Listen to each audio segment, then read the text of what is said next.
Hi. Thank you for coming to the OYCA Career Series.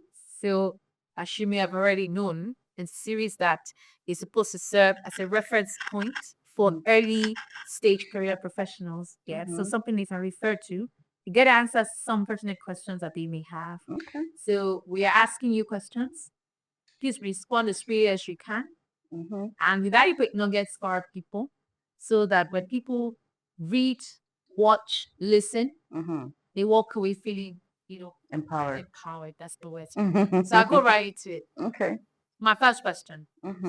How important is setting career goals early, and how can you make them realistic?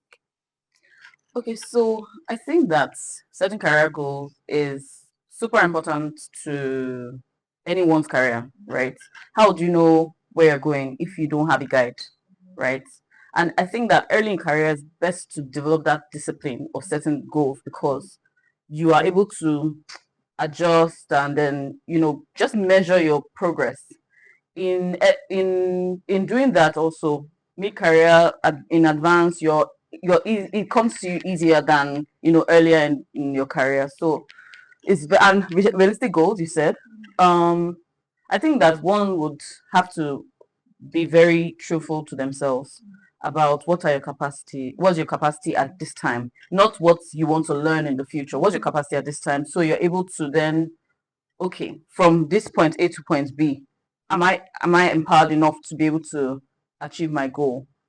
Otherwise, I mean, everybody wants 45 million sitting in their account. So, I mean, making it realistic is 100% part of goal planning so that you're not missing the mark. Yeah, so just to summarize, basically what you're saying is very important to set your goals early in your career.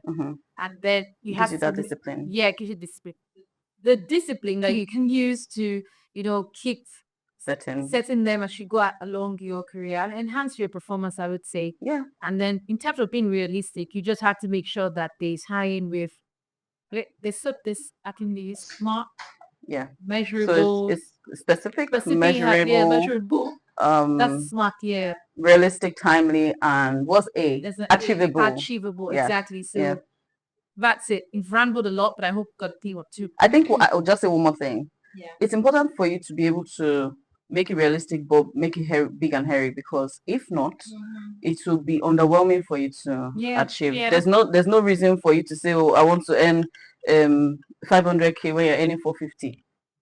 Do you understand? So it's has to be big and hairy. Big and hairy. Big and hairy. Absolutely. So what would you term personal branding for young professionals? What's personal branding? And look at them from a career perspective. Look at them from entrepreneur as well. So what is personal branding to you? To me. Yeah. And you're speaking to young professionals. Okay.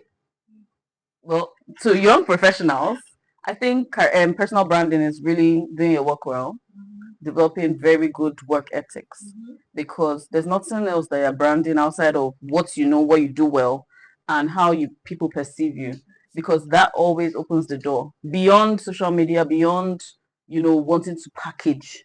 There is the basis of doing your work absolutely well, and then be positioning yourself for sponsorship, because early in career you need that too. So I'll say it's really layered on working well, having good work ethics. You're not leaving the office at 4:59 just because they say you should. You are doing the work, and people know, they can point to you, because your peers know if you're doing the work. It's not just Oga at the top or people under. So those are the things that some of the things that the time will not permit us to go into the whole topic. No, but I think you've touched on very important points. I think the most important point is people get carried away with personal branding, social media. Yeah. As you start out, very important to do your work well. And do it well. And as you do that work well, you draw people towards you. And then you get the sponsorship. Absolutely. Then these people start to speak for you in rooms that you're not in. Absolutely. And then this paves the way for even greater success and bigger branding, Absolutely. more advanced, I guess, build bigger fields. And then you can go into social media. That's its packaging, really. Yeah. It's Yeah, not really the it's all in all of personal branding, I'll say. So I think you've covered the third question. Okay. Because I was asking about what role do you believe personal branding plays for young professionals in and out of your workplace? So you can add the additional points that you said. Something you said. That's Okay, so what role does it play?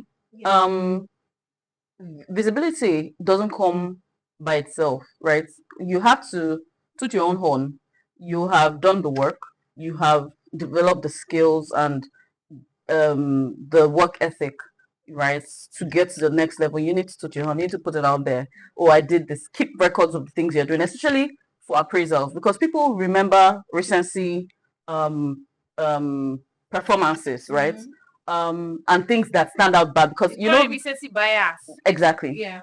And the thing about it is you could have messed up just now, but have been doing such good work all the while that just that one negative thing cleans everything up. So what you need to do is keep note of all the things that you're doing that stand out, so that when you are advocating for yourself, and you should advocate for yourself, when you are doing that during the appraisal period, or whoever you're talking to, you're building the confidence to be able to do that in a networking situation, and build the confidence to be able to do that outside and even in further interviews. Makes sense. Toot your own, guys. Toot your own. Yeah. Let the world know what you're doing. Absolutely. Okay. For you, yes, ma'am. What networking strategies have you found most effective in building relationships as you've navigated your career? So I'm talking about relationships impact in the office, outside of the office. What strategies would you tell someone who's just starting out, trying to build from the bottom up? Yeah. A lot of people say, oh, go for networking, these things. Like if once you get there, the solution to all your life problems are there, right? I think a lot of people make mistakes in only networking up, because you can network laterally and get the information, the insights, the things that you need for your life and work. You can also network downwards. The gatesmen, the cleaners, they are the holders of the secrets of organizations, right? But importantly upward too, because you are aspirational.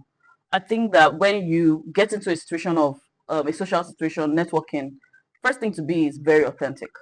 There's no need to say, hi, my name is and then your 30 second elevator speech is out 1 year, in 1 year, out the other. It makes zero sense, because you are least memorable. You want to be able to start with a compliment. Oh, your hair is really pretty. Or was this from la la la la la? Especially if you've done your homework in terms of researching that person that you're going to go meet. It segues to my next point about actually doing the research to know who is who that is coming there, and to do just small social media, small LinkedIn. Do you get? Right, but so you know what it is. They just won an award.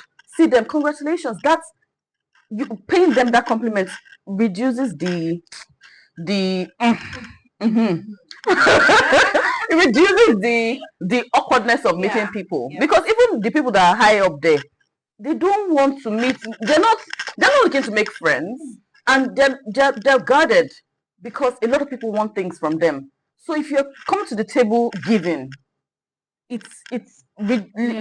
lets down their guards, right? And it helps you to then become and have authentic conversations. I always prioritize authentic conversations, because then you're more memorable to me beyond your card and your whatever, right? And then we can strike it up from there. Yeah, 100%. So I think the word and the key message here is authenticity. Absolutely. When you are networking, be your authentic self. Your authentic self. Elevator pitch is good. It is fantastic.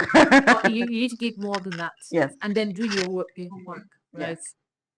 Find out about them. Do your research. I think you can never lose with that. You can't. Just getting more information, getting more work done. You put more work into anything that you're doing. And do you know the thing? Sorry, the thing is, people like to hear about themselves. Oh, yeah. That's the truth. So that's you giving. You come to the table. You've done the research. You're almost singing their praise, and then they will calm down. So what is that? Do you need? That makes absolute sense. So the final question: knowing how your professional trajectory shifted post your MBA, Yeah. could you let us know how you think a young professional can evaluate when and if further education or certifications are worth pursuing? The short answer is I think they're always worth pursuing, but it's when there's the thing. So I'll give you an example of my own situation, right? I got to the point in my career that I became bored.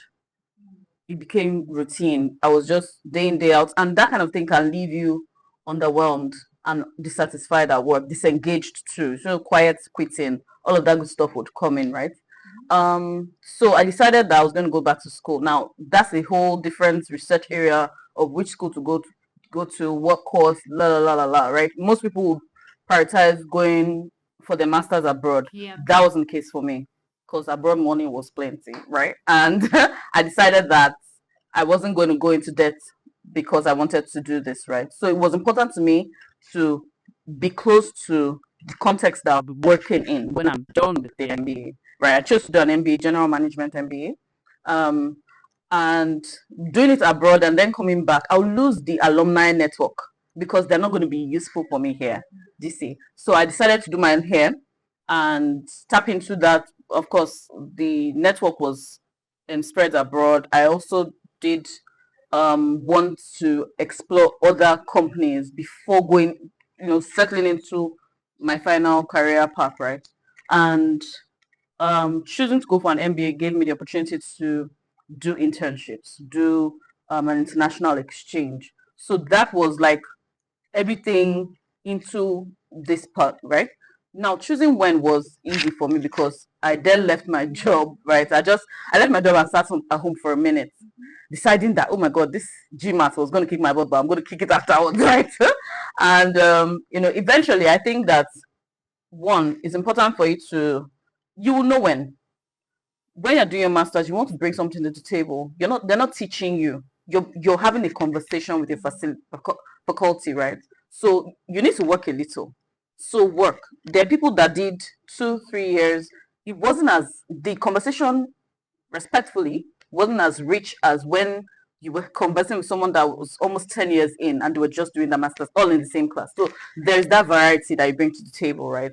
So I think that it's very, very important for you within yourself know, okay, if I'm setting my goals, I know, okay, I want to work for 5 years and then go for my masters or whatever, or take a course. It doesn't have to be masters, right? And really, there's no need to go into debt just because you're trying to further education, because you are trying to advance financially, but you're going down all the way before you go up.